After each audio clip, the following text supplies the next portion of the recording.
So we're looking at the scope. Can you see the scope here? I'm going to hold it up to camera. Yes, you see we that? can. Yeah. Yeah. So that's good tip bending, right?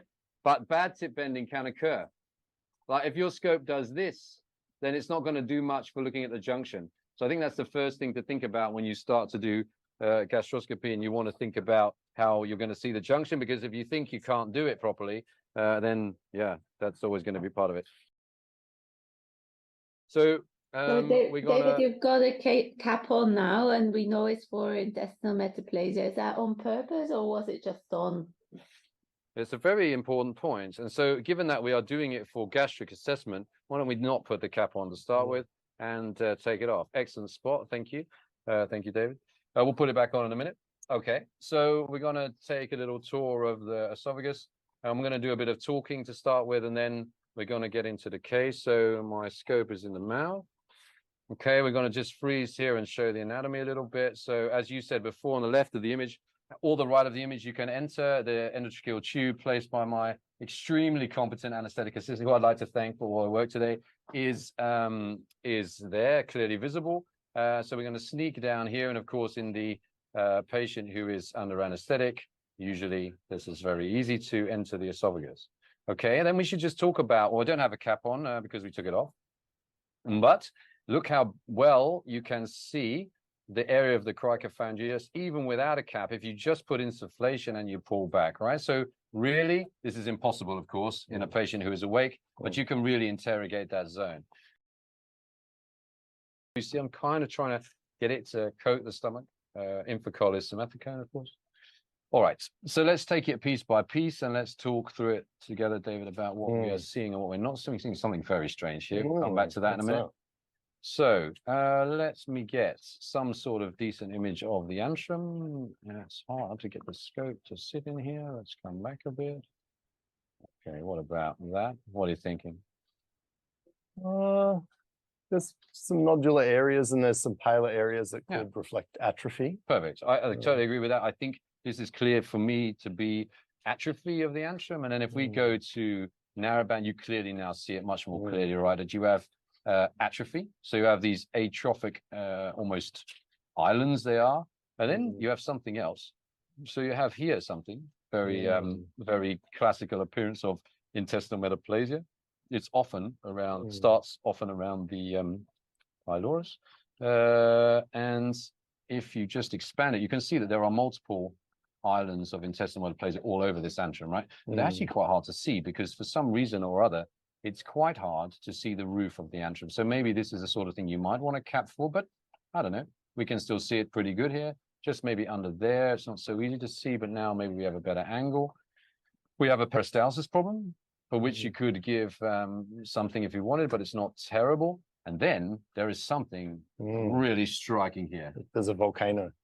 It's a volcano. Small volcano. So let's talk a little bit more about that in a minute. But first, let's continue our thing. So one thing I wanted to talk about in this segment, because PT Yan mentioned it, and when PT Yan says something, I tend to store it away for later, either to pretend that it was my own thought, or to bring it back for the audience later. And actually, what I thought when he said it was about photography. And I think that this is very, very important. So if we look here and we just take a photo, we need to start thinking about our standardized approach to photos.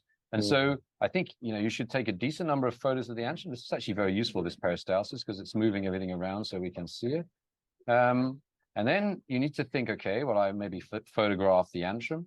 Now I'm going to think about, and by the way, I'm photographing in MBI, because in this scope system, MBI is as good as white light, right? You can see into the distance with. So what's the point in taking in white light? I don't see the need. But of course, in some of the older scope systems, it's very important to take in white light, because you cannot see into the distance with this. Anyway, and then we come back and we can see the angulus because of the peristalsis. We can see a bit of the angulus in forward view, but for that, we're going to need to start the J and look up.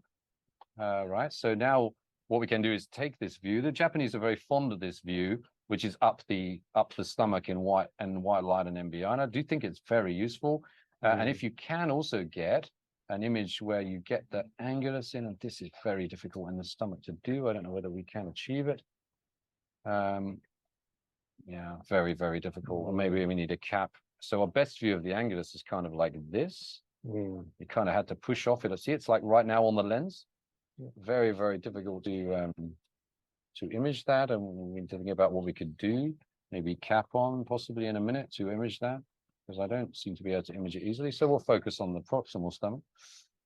And then, yeah, there are some very interesting things already jumping out here, like that thing there we can talk about. But also that concept that we talked about with Lobker of getting distension, right? Because right now, so many people take a photo of a 2-minute ago photo of the fundus, and they don't let it expand. So all I'm doing is sitting here with the gas on, and yes, you have to be very, very much talking to the patient who is awake and saying, look, can you just hold the air for a second? Really, really try and hold it, blah, blah. But as I'm talking, look at the improving image. I mean, now this is a dramatically different view of the fundus to what we had before.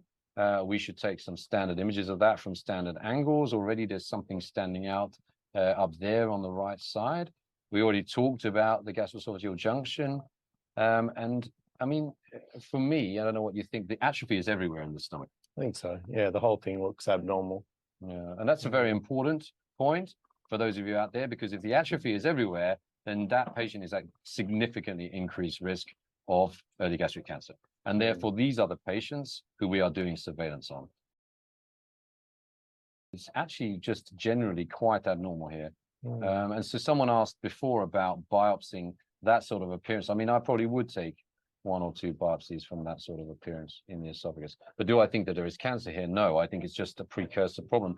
And probably a bit the same as the stomach. He's got a precursor for squamous in the esophagus, and he's got a precursor for adeno in the stomach.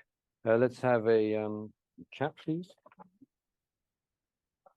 Any comments from the room on what you've just seen while we put the cap on? Maybe. Sorry. Yeah, you go ahead, David. It's Roland here. Roland. So just what type of scope are you using? This is a GIF EZ 1500 gastroscope from Olympus. Okay. And okay, no, I think that's all for the moment. You're going to have a look at those other lesions with the cap. Yeah, I think we now are going to have a better look at the things that we found in the stomach and have a chat about them between me and David, and also bring you guys in. So to pull up the scope, grab the thing, get someone to hold, maybe we can hold, push out a little bit here. So I'm on the base of it for sure. And then, yeah, gently close, Maureen. So we close on the base of it. You see, we have the thing clearly with a rim of normal. That's what's really important. I think it was a nice case to illustrate the stomach, to be honest. Lots of stuff in there, way too much to unpack in one session.